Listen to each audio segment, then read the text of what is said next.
ओम शांति। आज प्यारे मीठे बाबा की मुरली मंथन की डेट है 22 अक्टूबर 2024। तो आज मीठे बाबा अपने बच्चे से कह रहे हैं बाबा तुम्हें जो नॉलेज पढ़ाते हैं इसमें रिद्धि सिद्धि की बात नहीं। पढ़ाई में कोई छू मंत्र से काम नहीं चलना है। पढ़ाई है कोई जादू नहीं। और ये पढ़ाई में क्या सिखाती है ना, अच्छा सोचना सिखाती है। अब तक हमने 3 बंदर जाने थे, बुरा मत देखो, बुरा मत सुनो, बुरा मत बोलो। लेकिन चौथा बंदर बाबा ने बताया बुरा मत सोचो, क्योंकि सोच जो है ना वो हमारा लक्ष्य बनाता है, हमारे जीवन बनाता है। कहते हैं ना कि लोहा लोहे को काटता है, पता है ना, लोहा लोहे को काटता है, उसी तरह सोच सोच को काटता है। अगर कोई आपके बारे में बुरा सोच रहा है, कोई गड़बड़ सोच रहा है, आप अच्छा सोचो। वो नीचे सोच रहा है, नीचा सोच रहा है, आप ऊंचा सोचो। वो जितना नीचा सोचेगा आप उतना ऊपर उठते जाओगे, तो वो जितना नीचे गिरेगा आप ऊपर उठोगे, और ऊपर उठेगा आपका भाग्य। आप जितना ऊपर उठोगे उतना आपका भाग्य भी ऊंचा जाएगा, और इस वजह से उसका भी फायदा होगा। कैसे? क्योंकि आपने उसके बारे में नीचा नहीं सोचा, आपने उसके लिए कोई दुर्भावना नहीं रखी। आप अपना तो अच्छा सोच रहे हो, साथ में उसके लिए भी सोचो, भगवान वो भी ऊंचा सोचे, भगवान उसका भी कल्याण हो, इस तरह से वो भी ऊंचा उठ जाएगा। ठीक है, तो ये बाबा सिखाते हैं। तो ये है रिद्धि सिद्धि, ये है तंत्र मंत्र जो हमें भगवान सिखा रहे हैं। सोच, सोच पे काबू पाना ही बहुत बड़ा मंत्र है, और उसके लिए ये जो तंत्र है ना, ये मुरली, यही है वो तंत्र जो स्वयं भगवान हमें सिखाते हैं। और कहते हैं हमेशा खुद पर विश्वास रखना है, क्योंकि एक पेड़ पर बैठा पक्षी कभी भी डाल टूटने से नहीं डरता, क्योंकि उसका भरोसा डाल पर नहीं बल्कि खुद के पंखों पर है। तो ये हमारे पंख है, हमारी सोच। हमारी सोच से हमारी वृत्ति बनती है, वृत्ति से वायुमंडल बनता है, वायुमंडल से पूरी सृष्टि शतु प्रधान बन जाएगी। ये है इस मुरली नामक तंत्र का असर। तो बस मुरली से जुड़े रहिए तो मुरलीधर आपसे जुड़े रहेंगे, है ना बड़ी बात। प्रश्न है, देवताओं को अक्लमंद कहेंगे मनुष्यों को नहीं, क्यों? देवताओं को अक्लमंद कहेंगे, मनुष्य को क्यों नहीं कहेंगे? उत्तर, क्योंकि देवताएं हैं सर्वगुण संपन्न और मनुष्यों में तो कोई गुण नहीं। देवताएं अक्लमंद है तब तो मनुष्य उनकी पूजा करते हैं। उनकी बैटरी चार्ज है इसलिए उन्हें बर्थ पाउंड कहा जाता है। उनकी बैटरी चार्ज है इसलिए उन्हें बर्थ पाउंड कहा जाता है, और जिसकी बैटरी डिस्चार्ज है वो बर्थ पेन ही हो गए, कौड़ी बन गए। तो कहलाएंगे ना बेअकल। पाउंड मतलब माने हीरा, और पेनी मतलब कौड़ी। तो देवताएं जैसा बनाने के लिए तो भगवान हमें ये तंत्र मंत्र सिखा रहे हैं, अपनी सोच का तंत्र। सोच अच्छा रखो। हाँ, और कहते हैं ना, कौवा कोयल की आवाज को दबा सकता है मगर खुद की आवाज मधुर नहीं कर सकता। वो चिल्ला चिल्ला के ना मधुर आवाज को दबा देगा, लेकिन अपनी आवाज को मधुर नहीं कर सकता।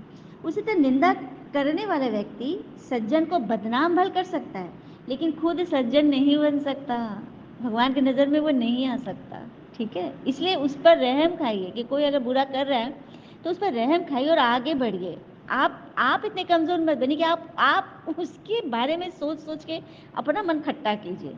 ये कितनी बड़ी मूर्खता है, बेअकल वाली बात है ना। तो देवता बनना है ना तो अकलमंद बनिए अभी से, यहीं से, और उसकी नींव यहीं पड़ेगी। कुछ सत्युग में जाके देवता अकलमंद नहीं बने थे, यहीं पे सेवा करके तंत्र मंत्र भगवान से सीख कर ही अकलमंद बने थे। तो बनना है ना सभी को। ओम शांति। बाबा ने बच्चों को समझाया है कि यह पाठशाला है, यह पढ़ाई है, इस पढ़ाई से यह पद प्राप्त होता है। इनको स्कूल और यूनिवर्सिटी समझना चाहिए। यहाँ दूर दूर से पढ़ने के लिए लोग आते हैं। क्या पढ़ने आते हैं? यह एम ऑब्जेक्ट बुद्धि में है।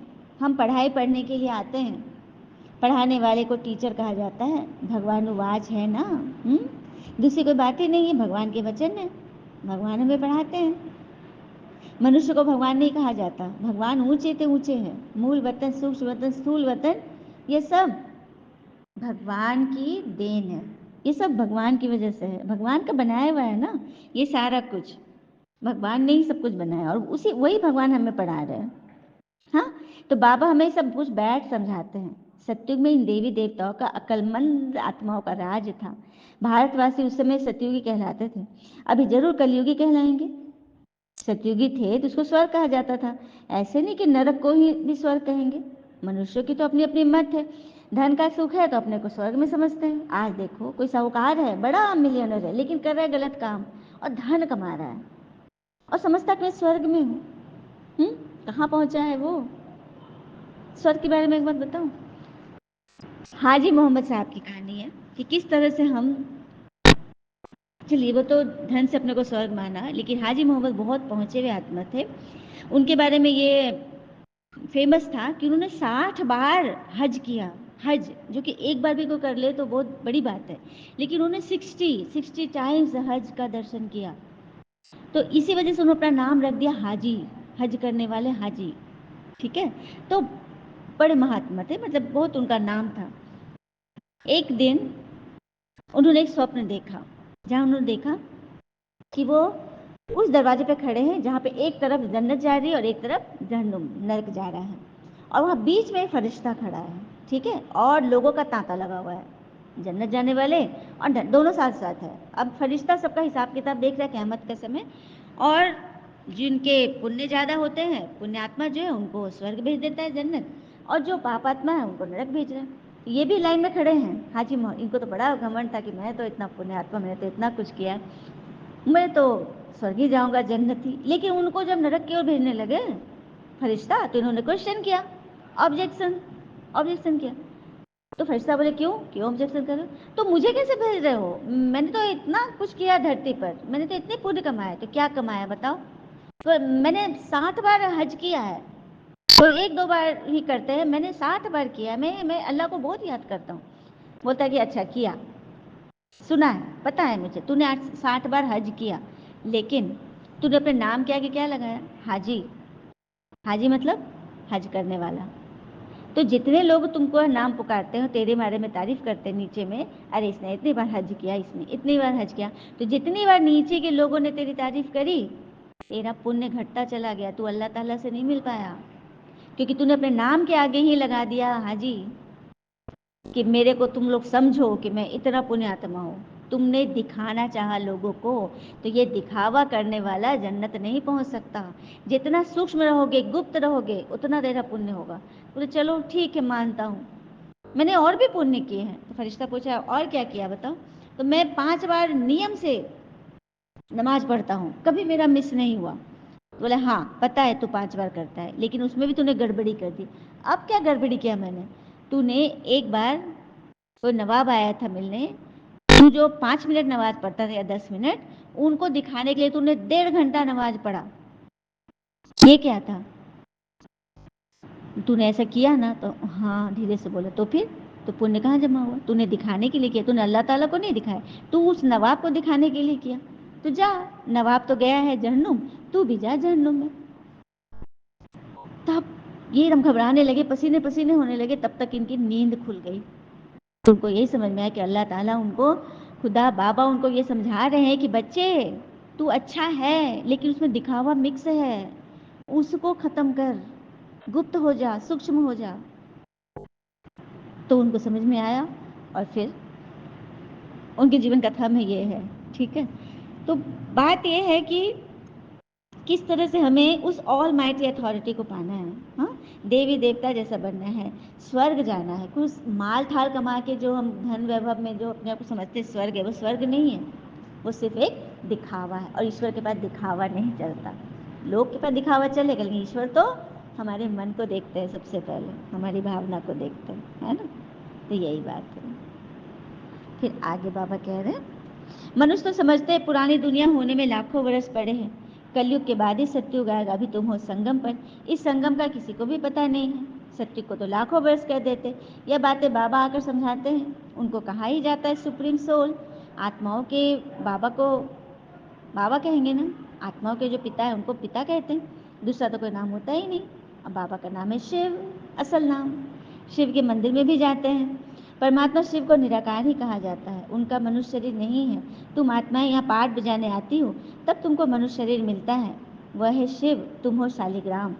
शिव और शालिग्रामों की पूजा भी होती है, क्योंकि चैतन्य में होकर गए हैं ना। कब हुए थे चैतन्य में? जीवित में कब थे? संगम युग पे तुम शालिग्राम ही तो हो, जो अभी देवता बनने के राह पर चल पड़े हो। अब कौन कितनी जल्दी बने, ये तो आपके पुरुषार्थ पे है, दिखावा से नहीं चलेंगे, दिखावा से तो बहुत पीछे चले जाएंगे, ठीक है।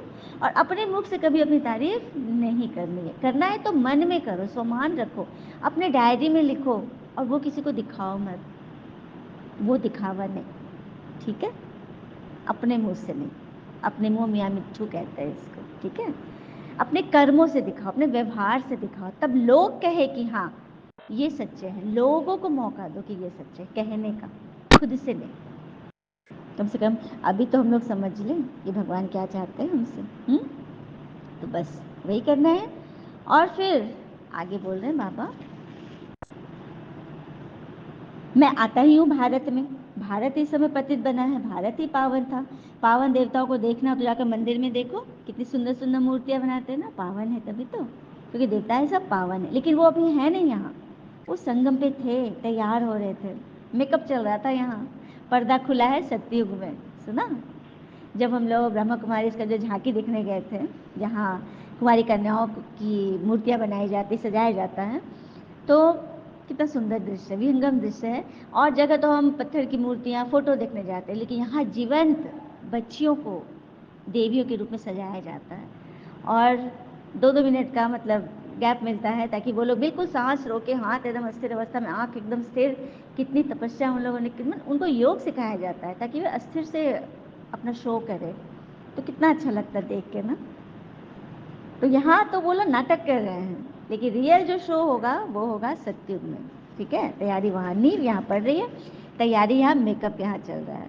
और अकलमंद सर्वगुण संपन्न बनाने वाले हैं तो एक सच्चा पातशाह जिसे ट्रुथ कहा जाता है, वो है हमारे शिव बाबा, जिसे आप अल्लाह बोलो, मालिक बोलो, साईं बोलो, भगवान बोलो, नानक बोलो, जो बोलो, है ना। हर धर्म के लोग ने अपना अपना नाम रख दिया भाषा के आधार पे।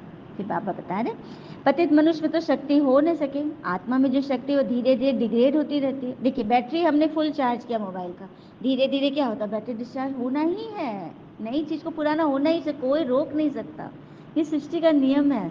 उसी तरह आत्मा जो नई थी सत्युग में, धीरे धीरे धीरे धीरे पुरानी तो होनी ही है, बैटरी उसको डिस्चार्ज होनी है, और बाबा को फिर आना ही है। बाबा भी ड्रामा में बंधा हुआ है कि 5000 वर्ष जैसे पूरे होंगे बाबा को आना ही आना है।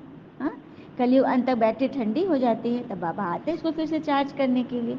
इसे तो बाबा समझाते रहते, मीठे मीठे लाडले बच्चों, तुम्हारी आत्मा सतो प्रधान थी, अब तमो प्रधान है, विश्व के मालिक बदले विश्व के गुलाम बन गए। तुम लोग विश्व के मालिक थे, अब बदल क्या बन गए, विश्व के गुलाम बन गए।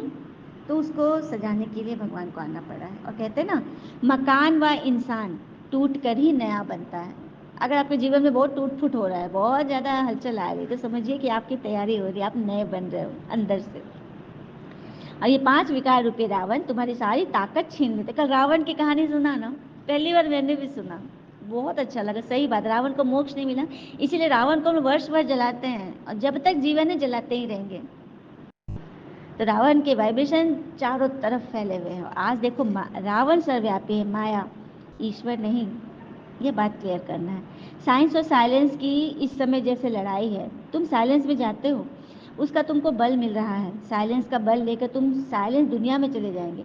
बाबा को याद कर अपने को शरीर से डिटैच कर देते हो। भक्ति मार्ग में भगवान के पास जाने के लिए तुमने बहुत माथा मारा, पर तो सर्वव्यापी कहने से रास्ता ही नहीं मिला। जब ईश्वर की ग्लानि करोगे तो फिर कहाँ से रास्ता मिलेगा, भगवान रास्ता बंद कर देंगे। सर्वव्यापी मत कहो, माया सर्वव्यापी है, ठीक है। फिर बाबा कह, अभी तुम समझते हो, तुम ऊंचते ऊंच बन रहे हो, अम्बा और लक्ष्मी। अम्बा एक ही लक्ष्मी बनती है, जगत अम्बा, जगत की माँ, अभी संगम पे बनना है। और फिर वही सत्युग की महारानी लक्ष्मी बनती है, महारानी लक्ष्मी। ये भी तुम बच्चे ही समझते हो, क्योंकि तुम नॉलेजफुल बन रहे हो, और तुमको पवित्रता भी बाबा सिखला रहे हैं। यह पवित्रता आधा कल्प चलती है, फिर बाबा ही आकर पवित्रता का रास्ता बताते हैं। नहीं तो क्या हुआ था, लड़ाई झगड़ा ही तो हो रहा था। अब कुरुक्षेत्र की ही विशाल ले लेते हैं। कुरुक्षेत्र की वह लड़ाई जो महाभारत ग्रंथ कहलाई, कुरुक्षेत्र की जो लड़ाई हुई कुरु और पांडव के बीच, वो महाभारत ग्रंथ कहलाया, महाभागवत कहलाया। वो लड़ाई का एक हिस्सा, कितना महत्व, कितना क्रेडिट मिला उस लड़ाई को, उस लड़ाई की वजह से महाभारत नाम का ग्रंथ निकला। तो हमारे भीतर कितनी लड़ाई चलती है, वही कुरु और धर्म के बीच, धर्म और धर्म के बीच, सोच और असोच के बीच लड़ाई चलती है ना, पॉजिटिव और नेगेटिव की कितनी लड़ाई चलती है। तो सारा क्रेडिट दीजिए खुद को, अपनी आत्मा को, कि इसी युद्ध में हमें जीतना है, इसी युद्ध में हमें हिंसा करके उसको दबाना है, और वो ज्ञान का तलवार है ना, याद का जौहर, योग का कवच, ये सब धारण करना है, और उस जीत में, उस लड़ाई में खुद को जिताना, आत्मा को, सारा क्रेडिट आत्मा को देना है। और आत्मा को क्रेडिट तभी मिलेगा जब उसको हम सीट पर बिठा देंगे, राजा के सीट पे। सुना? तो ये है, तो ये तो सबसे बड़ी लड़ाई है कि हर एक आत्मा खुद से लड़ रहा है, हर ब्राह्मण आत्मा, है ना। भाग्यशाली रथ मनुष्य को कहा गया है, ब्रह्मा पिता ही थे ना रथ, जबकि वहां तो घोड़े गाड़ी पे बैठा दिखा दिए, तो घोड़ा नहीं है, वो रथ है दादा का, जिनके तन में भगवान ने प्रवेश किया। भगवान बन गए रथी और रथ बन गए दादा, जिनके तन भगवान ने प्यार किया, सवारी की। यहाँ तो कोई कोई जानवर की भी बहुत अच्छी सेवा होती है। कलयुग में देखो जानवरों को भी कितना, कई तो जानवर को नहाते रहते हैं, साथ सुलाते, गाड़ी भी घुमाते, कितना प्यार करते हैं। घोड़े को, गाय को, कुत्तों को प्यार करते हैं। कुत्तों की एग्जीबिशन लगती है, सत्युग में वहाँ होते नहीं। लक्ष्मी नारायण क्या कुत्ते पालेंगे? नहीं नहीं नहीं, यहाँ ये कलयुगी मनुष्य पालेंगे, ठीक है। अभी तो बच्चे जानते हो, इस समय के मनुष्य सब तमो प्रधान बुद्धि है, उन्हें सत्व प्रधान बनाना है। वहाँ तो घोड़े आदि ऐसे नहीं होते जो मनुष्य उनकी जाके सेवा करे, सब अच्छे हालत में है, ठीक है। अच्छा, मीठे मीठे बच्चों प्रति भगवान की नमस्ते, हम बच्चों की भी प्यारे बाबा को नमस्ते। धारणा के लिए मुख्य सार, पहले पॉइंट, साइलेंस का बल जमा करना है। साइलेंस बल से साइलेंस दुनिया में जाना है। साइलेंस दुनिया, पहले हमको शांति धाम में जाएंगे बाबा के साथ, फिर आएंगे सुखधाम में। बाबा की याद की ताकत से गुलामी से छूटना है और मालिक बना। अभी विश्व के गुलाम बन गए ना, तो मालिक बनना है। दूसरी पर, सुप्रीम की पढ़ाई पढ़कर आत्मा को सुप्रीम बनाना है। सुप्रीम सोल की पढ़ाई पढ़ रहे हैं, कौन पढ़ाने वाला कौन है? हमेशा यह नशा रहना चाहिए। पवित्रता के ही रास्ते पर चलकर पवित्र बनकर दूसरों को बनाना है, गाइड बनना है, वरदान है। अल्फ को जानने और पवित्रता के स्वधर्म को अपनाने वाले विशेष आत्मा भव। अल्फ अर्थात अल्लाह, हमारे बाबा, उनको जानने और पवित्रता के स्वधर्म को अपनाने वाले विशेष आत्मा बनते हैं। कैसे? तो बाबा को खुशी होती है, मेरा एक एक बच्चा विशेष आत्मा है, चाहे बुजुर्ग है, अनपढ़ है, छोटा बच्चा है, युवा है या प्रवृत्ति वाला हो, लेकिन विश्व के आगे विशेष है। दुनिया में चाहे कोई कितने बड़े नेता हो, अभिनेता हो, वैज्ञानिक हो, लेकिन बाबा को नहीं जाना तो क्या जाना? जब भगवान को ही नहीं जाना तो आप निश्चय बुद्धि हो, फलक से कहते हो, तुम ढूंढते रहो, हमने तो पा लिया। कहते हैं ना, जिसे ढूंढते थे गली गली, वो तो अपने घर के पिछवाड़े मिले, है ना। वो तो कितने नजदीक मिल गए। हींग लगे ना फिटकिरी, और रंग देखो कितना चोखा। कोई दाम लगा, कोई दमड़ी लगी, भगवान को ढूंढना। भगवान ने हमको ढूंढ लिया, हमने कहाँ ढूंढा? ईश्वर ने ही हमें ढूंढ लिया। प्रवृत्ति में रहते पवित्रता के स्वधर्म को अपना लिया तो पवित्र आत्मा विशेष आत्मा बन गए। स्लोगन, जो सदा खुशहाल रहते हैं वही स्वयं को, सर्व को प्रिय लगते हैं। तो खुशनुमा चेहरा सबको अच्छा लगता है। चलिए, हम लोग अपने बच्चे के माँ बाप हैं, तो हम क्या चाहते हैं? मेरा बच्चा हमेशा मुस्कुराता रहे, मेरा बच्चा हर परिस्थिति में भी वो मजबूती से खड़ा रहे, खुश रहे, संतुष्ट रहे, संपन्न रहे, मस्त रहे, है ना, उसके पास समस्त रहे, यही चाहता है ना। तो क्या परमात्मा नहीं चाहेंगे? उनके तो सभी लाल हैं, तो वो भी तो यही चाहते हैं कि मेरा हर बच्चा सदा खुशहाल रहे, ताकि वो सबको प्रिय लगे। अच्छा, ओम शांति। शुक्र मीठे बाबा, वो बाबा के प्यारे प्यारे बच्चे, आप सबका जीवन सदैव सुख, शांति, समृद्धि, सफलता से भरपूर रहे और भरपूर करे। ओम शांति। शुक्रिया बाबा, शुक्रिया।